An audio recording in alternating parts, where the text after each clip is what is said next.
Today we're going to harvest garlic scapes.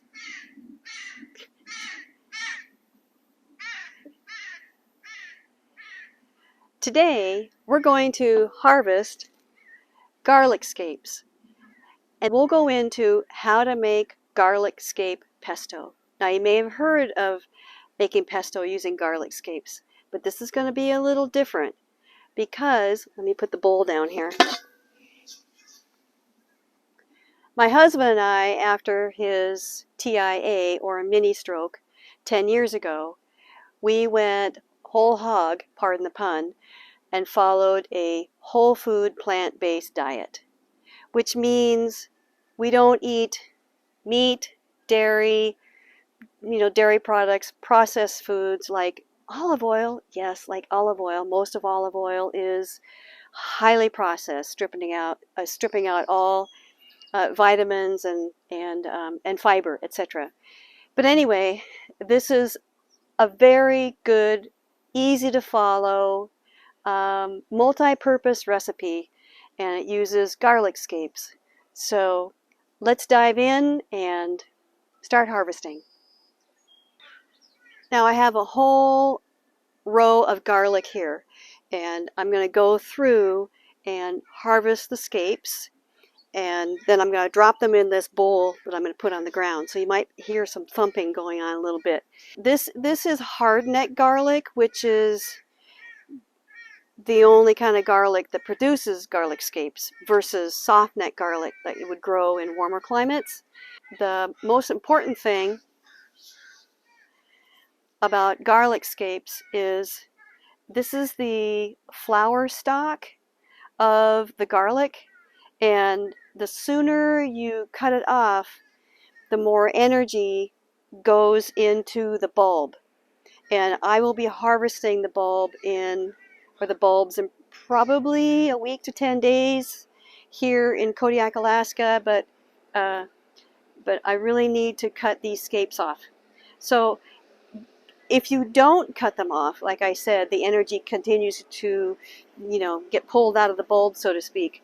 But these will eventually straighten out and form a flower, which is quite beautiful, but I'm into garlic because of the food value. So I think what I'll do is I'll go down this row and trim the scapes as I go, and I will also share the recipe at the same time. I'm not following any kind of script here. I'll do my best. Okay. First I have to show you my setup for filming my hands as I do work. Now, don't laugh. This is a jog bra, and then I have a tripod in the bra standing out the bottom, and then I have the clip here for my iPhone to go in. So I've never shown this to anybody before, but here you go. When you're a one-woman show, this is what you have to do. So, okay, so I'm going to turn this part off, and then we're going to start cutting and talking. Okay. Now, before we start actually cutting the scapes, I want to point out something you might be noticing here in the raised bed. I'm going to be putting the scapes in this bowl here, but there are greens growing in between the raised, there's greens growing in between the rows of garlic, and that's actually carrots. So as the garlic is growing, the carrots are starting to sprout, and then after I harvest the garlic, then the carrots will have the run of the raised bed. So it's kind of a 2-for-1 way to grow. So the size of the scape is important. It is possible to harvest too soon. This is what you want to look for, is a partial curl or a whole curl, and something like this here that's only showing about 4 inches. That's a little too early. I'm going to let this grow a little while longer. So I'm going to go down here and cut the scapes, and what you want to do, you can snap them off with your fingers, but I prefer to use these scissors. I have several pairs. in my kitchen, and I'll go down. Here's another good candidate, and go down here like this. And I'm just going to go all the way down. This is a full curl. Yeah. Okay, just collect them. Now, as far as the garlic scape pesto recipe goes, like I said, we eat a whole food plant-based diet. So that means no olive oil. So in place of the pine nuts and olive oil, pine nuts are expensive. I use, see how they go? I use different nuts. I use cashews and toasted walnuts. So oftentimes I will put boiling water over the cashews and just add them to the mix. So I cut these into 1-inch lengths, these scapes into 1-inch lengths. Some people cut off these flower tips here that will eventually turn into a flower. I don't do that. I just use the whole thing. Let's see ones I might have missed. Okay, let's go over to the other side here. Oh, here we go. Didn't want to miss this guy. And then I add lemon juice.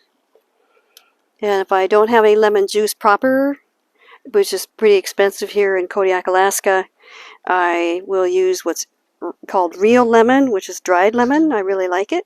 Like if I'm making a salsa and I don't want to add a lot of liquid, that's what I'll do. I'll use real lemon. Lemon, salt. Sometimes I'll add, okay, so this one's too short. I won't do that guy. This one's too short. And I have some kind of in the loop here, so to speak. Whoa, let me reach in. And I add nutritional yeast. That kind of gives it a nutty flavor, nutritional yeast. It also adds some B vitamins. It's a really good source of B vitamins. And I add water if I need to. And if I have basil growing, I certainly toss that in there. But it takes a while to grow the basil here in Kodiak, Alaska. So I'll either have to buy it from the farmer's market or, our farmer's co-op. Oops, getting a little cozy on here. I'm right next to my greenhouse. But I'll go ahead and cut a few more. Okay. Full curls. This is really nice. Okay. Finish that up here. Okay. I'm going to back up. It's a little tricky. One more. Uno más. One more. Okay.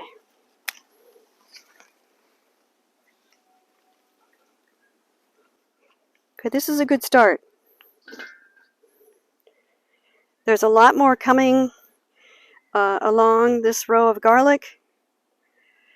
And then I'll just go back every few days. And then pretty soon here, I will actually start pulling up a garlic plant or two just to see if it's ready to harvest.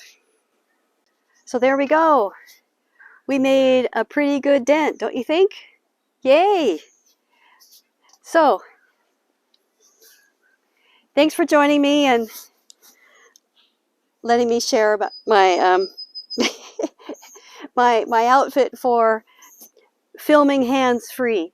So what do you think? Let me know. Not only just about the garlic scapes, but yeah, so you could try this. Alrighty, have a great day, and remember, keep your hands in the dirt or in the garlic scapes and your eyes on the stars. Have a great day from my garden in Kodiak, Alaska to your garden. Cheers!